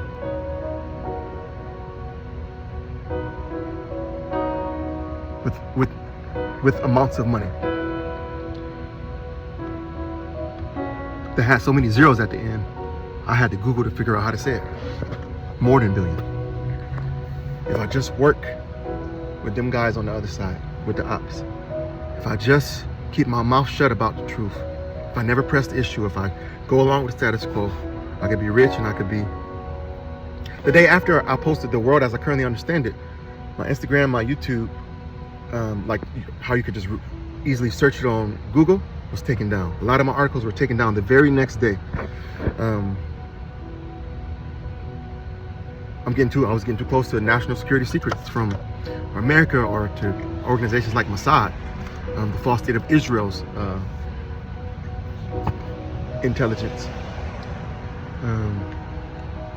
Then I started getting links where they were sending me links where it would be AI you never seen before, like my voice on songs that I never wrote or sang, and they're sending that to me with merch, with tours, with saying basically I could if I could dream it, I could have it with them, just work with them.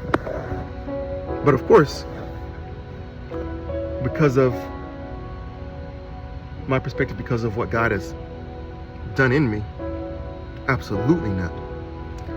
They hacked into my, I don't want to say hacked, but there's some sort of thing where on Instagram, I wasn't just getting my friends' feed anymore. It was these fake accounts that were all about building new businesses and infrastructure with the numbers that always went to Dubai, to the UAE. They would mention my name. They would have all this technology, basically showing me the gamut of things. So I would never answer any phone calls. I would get these same phone calls from these same numbers, but would never answer the phone. There's nothing to talk about. If you're treating people the wrong way, if you don't care nothing about justice, if you're gonna just kill people because you feel like you have the power, so you can do that. If you're gonna disenfranchise people, I have nothing to say to you. I got nothing to say to you. You figure out the best you can. I'm not working with y'all.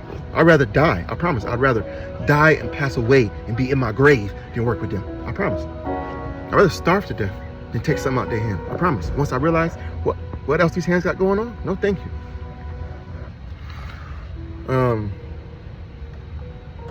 So one thing about knowing your enemies, you better know your enemy. And don't call your enemy friends. Though a lot of times we do that. And so I quickly realized that I did pass the bar exam, as they said I did. I know I did when I took the exam. And I was just under where it passing, and then they come out later, a year later, after I get all these phone calls saying, well, you can pass if you just do this. And I didn't do anything, and then suddenly I'm ignoring everything, and then they come out and say it's been lowered. Not only that, the day before, as if to almost guarantee that I'd be a part of their group, a part of the status quo, I was the only bar exam in human history that had the essay questions leaked before. You knew which 5 topics were going to be on it 3 days before the exam. So my bar exam was the only bar exam in human history in any state that had 2 phenomena. The 5 essay questions leaked before, which definitely helped me on the essays. I cannot lie to you, because I stopped studying everything else those 3 days before. And then those who were also part of that exam, if you fell within a particular region, now you could have your designation changed to pass just like that. So a lot is going in the background, but God is telling me, Rmani, you're probably gonna be on by yourself for a while. I haven't told other people this. I'm told you. You're my servant. You're the one I'm talking to about this. You're the one I'm showing you all these things to. You move with me. So, fast forward, I'm in San Antonio. I'm finishing the research for my digital book that I spent the last year writing. But I didn't do anything other than research and read for 2 straight years.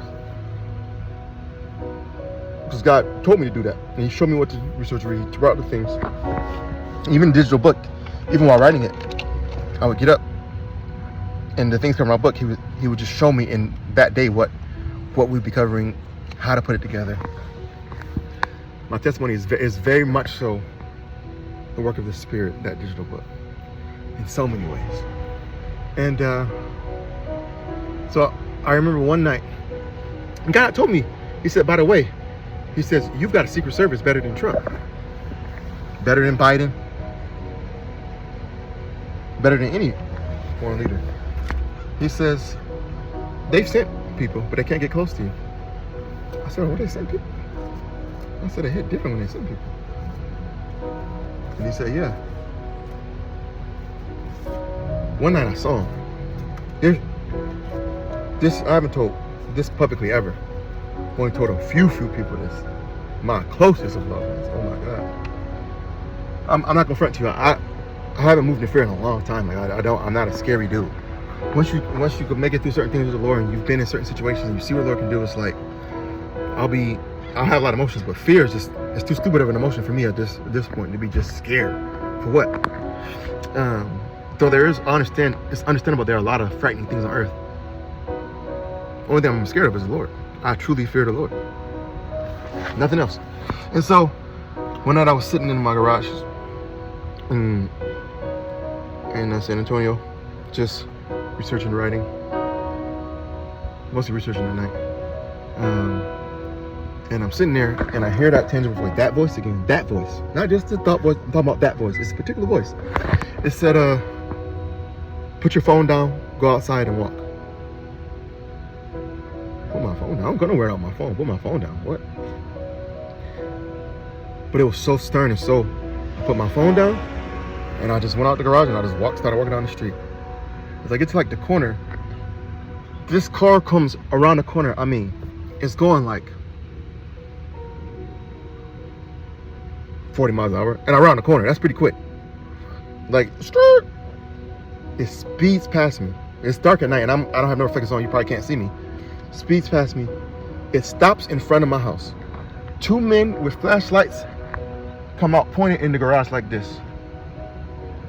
I see them go into my garage with lights and pointing in their hand like this. 2 guys. God said run. I run around the corner.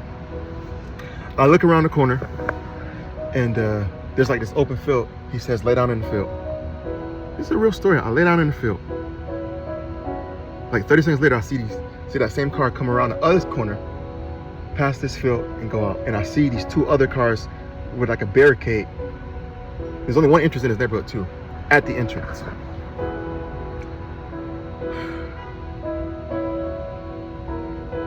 That was the only night I was truly frightened.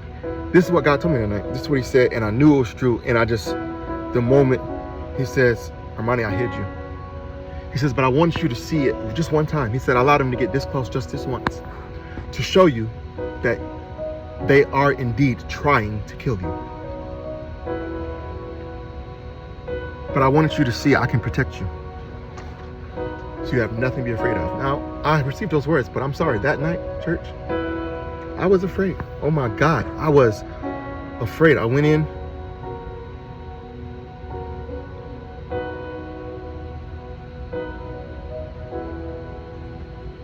I was so scared.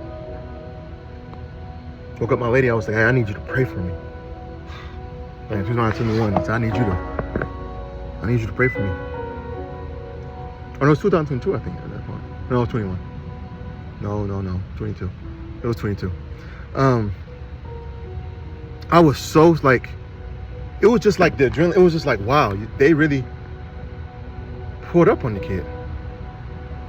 After that night, I have to wake up the next day okay and alive.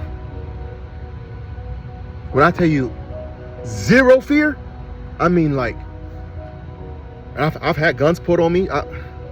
No fear. I'm not scary. If I'm not in the ground, not breathing, the ops don't have a chance. I'm telling y'all this. And so you realize in the past, the ops have mostly just killed people who are getting too close. Martin Luther King, he got him getting too close. What did he see the night before he got assassinated, right? That wasn't the speech he's supposed to give. He gets up and he says, my eyes have seen the glory of the coming of the Lord.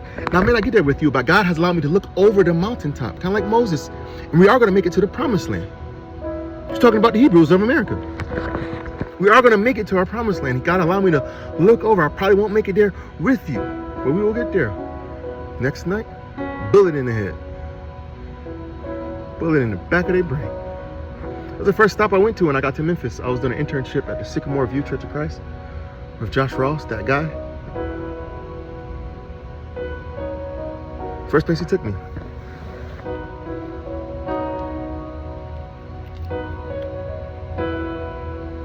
I mean, just American history alone. And the Hebrew getting too close. FBI got some files on you, big dog. We coming? We coming. What you talking about? You think you're just going to go around and tell people the truth? When the truth is so detrimental to what we got going on? You're crazy.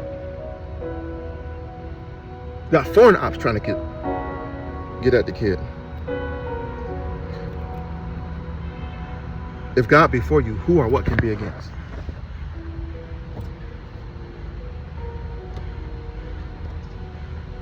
After that night, I mean, I'm moving with a crazy, irrational confidence. I'm telling you.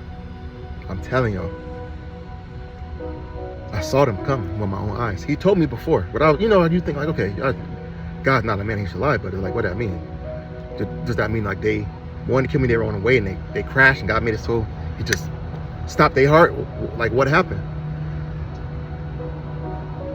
One night he showed me. He said, I'll allow them to get way closer than they ever usually do. I said, I usually don't allow them even get this close to you. But he said, I need you to know that I have your back, that I am your protection. So you never put your faith in being protected by a gun.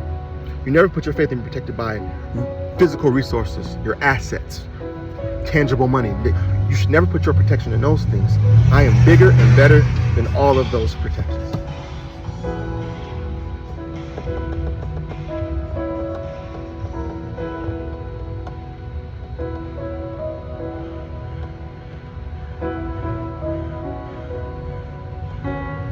I've gotten so many offers that I've turned down. I could be a multi-trillionaire at the very least right now. I'm telling you.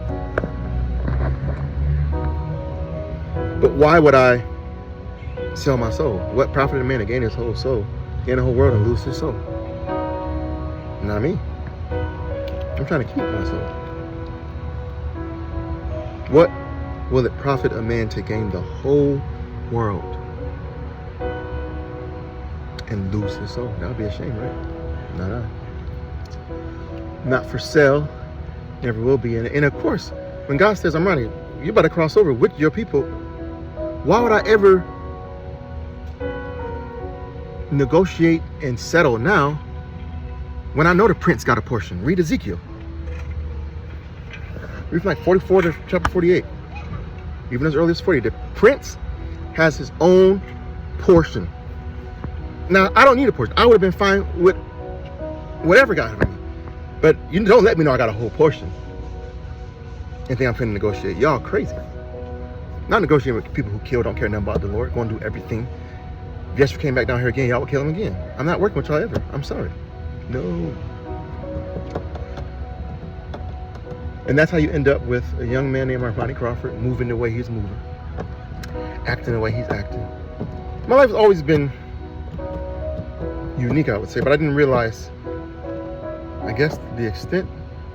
But again, like we are given the experiences we need to do what it is we've been made and called to do. My mom, when she was pregnant with me, she tells the story of how she was pregnant with me, how God spoke to her when she was pregnant with me, only when she was pregnant with me, that one day millions of people will know who I am just to know who God is. So she was telling me that from his birth. She told my aunt and my dad that when I was still in her belly. She said God told her this when she was pregnant with me. So she's always said, I don't know what God has in store for you, but I know but I know it's something special. And those are some of the highlights. I mean, I could tell you some gut-wrenching, heart-wrenching tragedies that have occurred in my life that God has helped me witness. That kind of keep you balanced, you know. I had my head in the heavens for sure, but my body and heart was in hell, you know. Was in the reaches of the earth, separated from my loved ones because of the mission, separated from my normal schedule because of my calling and because of what God had called me to. I didn't call myself church. I didn't give myself no vision. I didn't have other people tell me things. I didn't give me no dream. I didn't make it so I met certain people at a certain time, or make sure people who God had been done extraordinary things in their life found their way to me at the right time and proper moments, so on and so forth. There's so much more I could share for sure. I mean, I'm just now as I'm thinking, there's literally 20 other things, but this is, you know, but I think you're starting to get the idea of the sort of fuel that's running the engine to my calling, and the things that God has done, so that I can do the things that God has called me to. I can walk in my gifts and not be personally boastful or personally prideful, because I'm going to boast in the Lord. I know for a fact that breath and exhale was a gift from God, because so many times it easily could have been snuffed out had He not enacted. I remember sometimes how I getting so overwhelmed. Sometimes songs just bubble up, and I remember one after this interaction, I just came to mind. I just was there. The Lord has turned His face towards us. The Lord has heard our cry.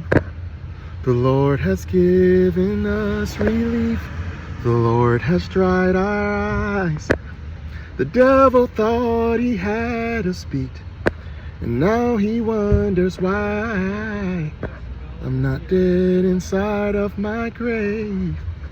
He wouldn't let me die. So what's up? Those who are part of the first resurrection, though some have died, Scripture says, though many others will not have died at the moment where this happens, will be transfigured and given their glorified body in the moment. The one that can't die, the one that will be able to rule and reign with Christ for 1,000 years, the one that can explore the bottom of an ocean and not drown, the one that can fall from a third-story building and not die, you know, just a glorified body that has the glory of a different sort of glory that's greater than the glory of this earth, so that a bullet won't be able to kill you. And that's how God will rule and reign. When He gives His power to people whom He has chosen, who have the right heart, who have had the right struggles and difficulties and callings and backgrounds, to be able to walk in what God has called them to. And they'll be able to do that in their glorified body. No one can come and say, well, I'll kill you if you do what God say, or they'll say, no, I'm gonna kill you if you don't do what God say. And that's how they rule with a rod of iron. 144,000 from Israel, 144,000 comprised of all the other nations.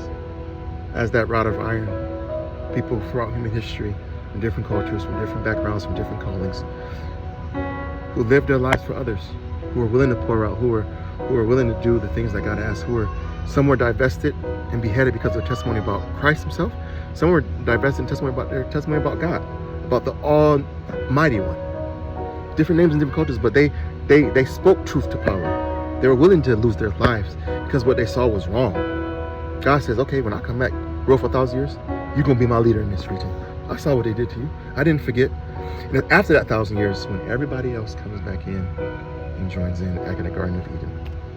So there's a special reward of the first resurrection. You get your glorified body before everybody else does. And so there will be a time on earth where there will be, quote unquote, immortals living with mortals. Even though the mortal life expectancy, Scripture says anybody who during this time who dies at 100 will be considered to be a child. In Revelation, there's this point where there's about a half hour of silence in heaven. And this is the moment wherein the divine council actually met and had a meeting After the fallen ones fell out of heaven and started doing what they was doing on earth, God had a plan, right? God was going to say, okay, how are we going to do this? With the divine counsel, the half hour in heaven was the intricacies of this plan. First Peter says, even angels long to look into these things. And so we're living in a special time. We're walking through that threshold, going from one room into another. Not fully out of the old room, not fully into the new room, but in that transitory period, which is why the world is convulsing the way that it does. Ops is opping with like the way they've never beefed before. The time of the wicked is so short. It's shorter than the Pope's life expectancy. The one with double pneumonia right now. Yeah, the one part of the Catholic Church is what they call it, I think. He's a Jesuit, right? The military arm of the Catholic Church, the ones that do whatever they need to in the shadows. Oh, I remember them. Anyway, yeah, the ops life expectancy is so short. And God, in conclusion, God told me that what I am is like a CEO, right? Like a front man. I'm like a spokesperson. My job is not to try and reinvent the wheel. It's literally just do what God asks me to do. So I'm like a CEO, and everything else is like a coat I get to put on, right?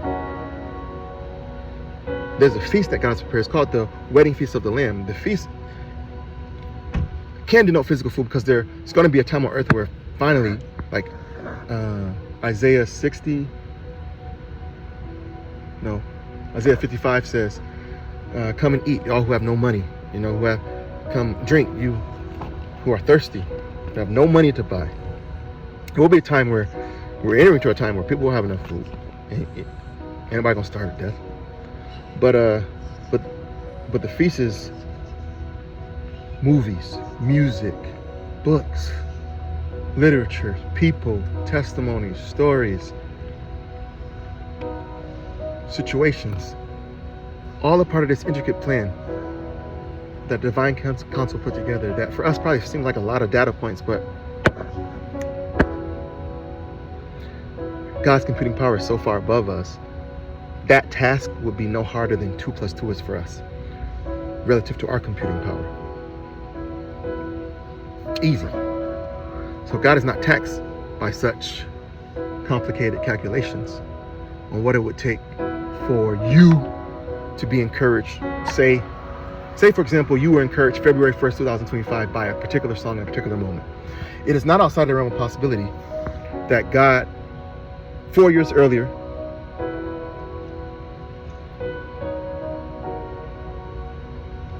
inspired that artist to write that song in that particular way by bringing certain things to their mind, helping them reflect upon certain things in their circumstances, helping them to find the language that would capture that thing that would also perfectly comfort you. Now that sort of calculation seems crazy for us, but it's easier than 2 + 2 for God. And so we underestimate his connectivity, but we also overestimate our own agency, I would say. Both are very present, but the degree to which they interplay is still a mystery to us, something we're still realizing. So when you watch shows like Billions, or when you watch shows like The New Pope or The Young Pope, or when you watch shows like Succession, perhaps they're not just shows. Perhaps they are a part of the feast given to us by God to help us understand and think through what's going on. I serve at the behest of God. So the things I do, the way I move, I'm acting as a representative of the kingdom and of Yeshua himself on earth. So as an ambassador for the United States president, when he goes to another country, he's not over there freestyling. He's saying what the president says. He's enacting the president's agenda. Me too.